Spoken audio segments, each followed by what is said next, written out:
اللہ کے حبیب علیہ الصلوۃ والسلام کا فرمان ہے اور میں آخری زمانے میں قوم آئے گی میرے صحابہ کو سب کرتی ہوگی.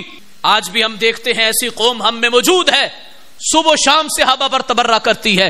ان کی کوئی محفل, ان کی کوئی مجلس, ان کا کوئی پروگرام, ان کی کوئی بیٹھک صحابہ پر تبرہ سے خالی نہیں ہے. صبح و شام صحابہ پر تبرہ کرتے ہیں. ایسے لوگوں کے بارے میں حکم کیا ہے جو صحابہ کو تبرہ کریں؟ حضور کا فتویٰ ہے ان کی نماز جنازہ نہیں پڑھنی. ان کے ساتھ کھڑے ہو کے بھی نماز نہ پڑھو, ان کے ساتھ رشتہ داریاں نہ کرو, نہ ان سے رشتہ لو نہ انہیں رشتہ دو. ان کو پاس بیٹھنے بھی نہیں دینا اور ان کے پاس جا کر بیٹھنا بھی نہیں ہے. اگر مریض ہو جائے عیادت نہ کرو. یہ وہ فتاوی جات ہیں جو اللہ کے حبیب کی صحیح حدیث میں موجود ہے. ان کے پاس جا کر بیٹھنا بھی نہیں ہے. جب ان کے پاس جا کر بیٹھنا نہیں ہے تو ان کو ساتھ لے کے الیکشن کمپین کرنا پھر کیسے جائز ہو سکتا ہے؟ ان کے جا کر جنازے پڑھنا کیسے جائز ہو سکتا ہے؟ ان کی پھر جا کر عیادت کرنا کیسے جائز ہو سکتا ہے؟ ان کو پاس بٹھانا جائز نہیں. کسی مفتی کا فتویٰ نہیں, کسی دارالعلوم کا یہ مسئلہ نہیں, یہ اللہ کے حبیب کا فرمان ہے.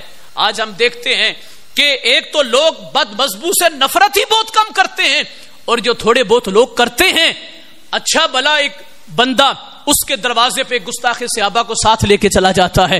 اب وہ ان سے سلام و معانقہ بھی کرتا ہے, ساتھ اس سے بھی اسے کرنا پڑتا ہے. کوئی تو جواب دے دیتا ہے اور کوئی جواب نہیں دے سکتا, وہ اس کے ساتھ بھی سلام لیتا ہے. بتاؤ تم کس کو خوش کرنا چاہتے ہو؟ یہ کون سی سیاست ہے جو تم کرنا چاہتے ہو؟ ایسی سیاست اگر تم دنیا میں اپنی بھلائی سمجھتے ہو تو یہ گٹر سے بھی بدتر ہے جو تجھے گستاخ صحابہ سے ملا دیتی ہے, جو تجھے گستاخ رسول سے ملا دیتی ہے.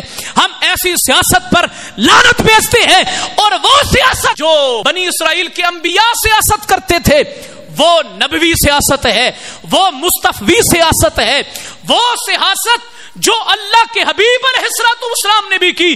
مسجد نبوی میں بیٹھ کر سارے احکامات سرکار نافذ کرتے تھے. مستبوی سیاست اور ہے, دین والی سیاست اور ہے.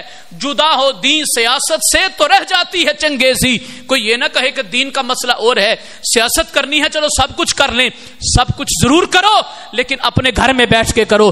نہ گستاخ رسول سے یاری قبول ہے, نہ گستاخ صحابہ سے یاری قبول ہے, اور ان کے یاروں کے غداروں کو ساتھ لے کر تم کون سی سیاست کرنا چاہتے ہو؟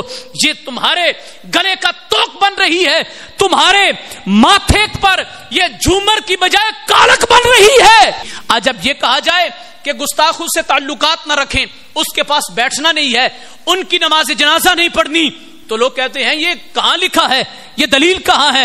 یہ ہے اللہ کے حبیب علیہ الصلوۃ والسلام کا فرمان. اور شفا شریف میں قاضی عیاض رحمت اللہ تعالی علیہ نے اس کو نقل کیا کہ جو حضور علیہ الصلوۃ والسلام نے فرمایا میرے صحابہ کو سب کہیں, ان کے ساتھ بیٹھنا بھی نہیں ہے, ان کی نماز بھی نہیں پڑھنی, ان کے ساتھ بھی نہیں پڑھنی. ایسے تعلقات بنتے ہیں, پھر کوئی مر جائے جنازے میں پہنچ جاتے ہیں, جنازے میں پہنچتے ہیں, پھر فاتحہ پہ جاتے ہیں, پھر چالیسویں پہ جاتے ہیں, اور جب کچھ کہو تو پھر کہتے ہیں بھی ہم تو ویسے ہاتھ باندھ کے کھڑے ہو گئے تھے. تو ہاتھ باندھ کے جس گستاخ صحابہ کے جنازے پہ کھڑا تھا, اب کوئی یہ نہیں کہے گا کہ یہ تو ویسے ہی کھڑا تھا. بد مذہب امام کے پیچھے جب تیرا ضمیر غیرت کرتا ہے کہ تو ہاتھ باندھ کے کھڑا ہو تو ایسے تیرے ہر نظریے پہ تھو ہے, اف ہے. اللہ کے حبیب علیہ الصلوۃ والسلام کے فرامین کی طرف لوٹنا پڑے گا. آج جب بھی ہمارے حضور علیہ الصلوۃ والسلام کے فرمان کی باری آئے, ہم کسی رشتہ داری کو نہیں سمجھتے, کسی دوستی یاری کو نہیں سمجھتے, کسی قرابت داری کو نہیں سمجھتے. سیاست کرنی ہے تو کرو, چدراہٹ کرنی ہے تو کرو, خان بننا ہے تو بنو, بٹری بننا ہے تو بنو, لیکن پہلے مسلمان بنو اور پھر اہل سنت بنو. سنی بنو, سنی رہو اور سنیت کے مزاج پر چلو.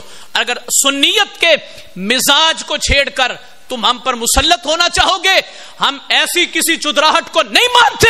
ہمارے واسطے اللہ کے حبیب کا فرمان واضح ہے, ہمیں کسی سیاست کی پرواہ نہیں ہے, ہمیں کسی دنیا دار کی پرواہ نہیں ہے.